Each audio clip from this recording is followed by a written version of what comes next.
Welcome back to the Big 3 episode Cliff Note Rundown. We'll be ranking the Big 3 and 3 episode bursts. Now, it's one episode per show because I have really bad time management. Please share the video though. Share it and like it. Make me become a plague on the internet. Also join my Patreon if you want. Please help a brother out. Please. Rankings right now are Naruto, One Piece, and Bleach. Let's get into it. We open with Naruto. The title of the episode in Japanese is literally giving off the ending, but I am going to let you know that it is beautiful. Rich man shows up to kill off Cowman because Cowman is costing too much money and taking too much time, which is confusing to me.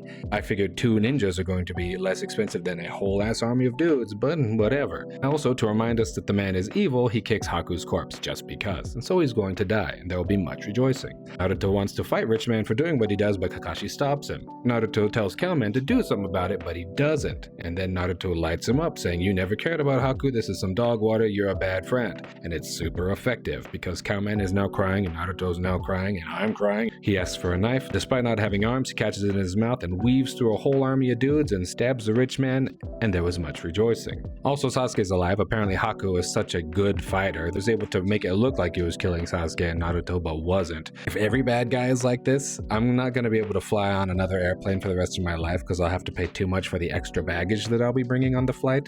Cowman then asks Kakashi for a favor. He wants to see Haku's face before he passes. And as he's carrying him over, it starts snowing. The pianos start playing, and I think I'm gonna die, because this is very, very sad.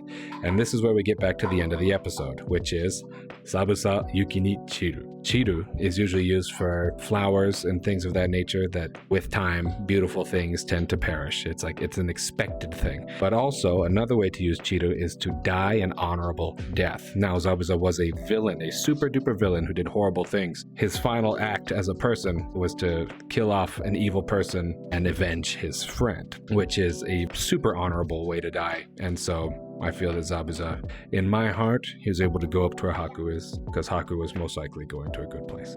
Sorry, Naruto, I wasn't familiar with your game. I owe you an apology. Next is One Piece. We come back to the crew and they're on a ship. The last time our squad was on a ship was pretty early on, and there was a flashback, so I wonder what's gonna happen. Yep, Zoro gets a flashback.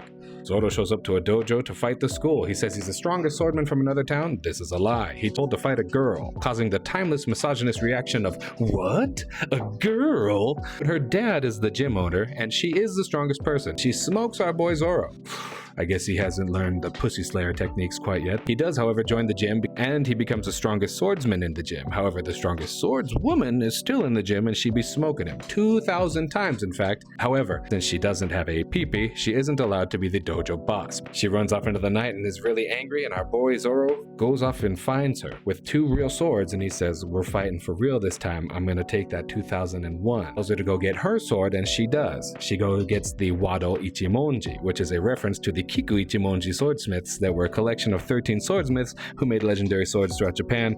It's super cool that they made a reference to this. They fight in the middle of the night, as you do, and Zoro gets beat, as he does, and he cries. Kuina is mad at him for crying because she feels like she should be allowed to cry because she's not allowed to be the best swordsman because she's a girl. And Zoro just calls BS. He says, "Freak all them haters, you're the best, you're the reason that I try so hard. Let's make a promise to each other. One of us is going to be the best swordsman in the entire world." She says, "Bet," and then she dies. From slipping and falling in a storehouse?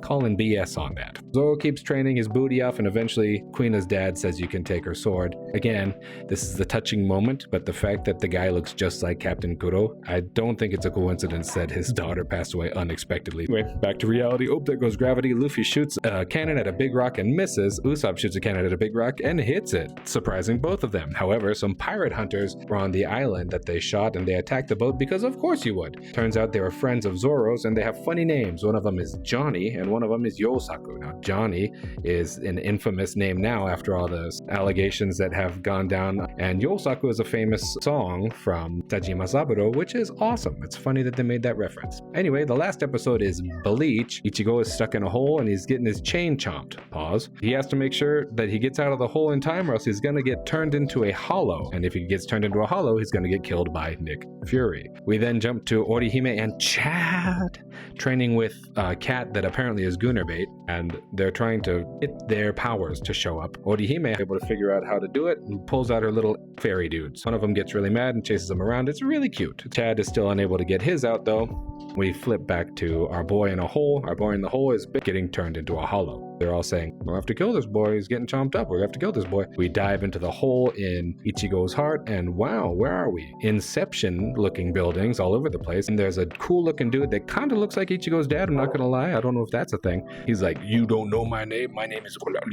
Because he can't hear it. Ichigo has to find his own Soul Reaper powers inside his body, pull them out of him like some type of magic, and he's able to do so. He remembers from his boyfriend's words that he's able to figure out what the Soul Reaper Society color is, which is red, finds his sword, whips it out, and he's able to beat his self from becoming a hollow, which is kind of cool. He then goes straight on to try to fight Nick Fury, and then that's the end of the episode. Wow. Those are some fun episodes to have after watching 4 months of Evangelion. My stats are this. Naruto is still number 1 because that stuff slapped me in the face, how emotional that was. Bam. 2 is One Piece, which is still number 3. But I think Bleach and One Piece are getting real close to being tied. I've got a feeling that it's literally down to a coin flip, which is better. But thank you for watching this. I hope it was good. I love you so much. I'll see you in the next one. Bye-bye.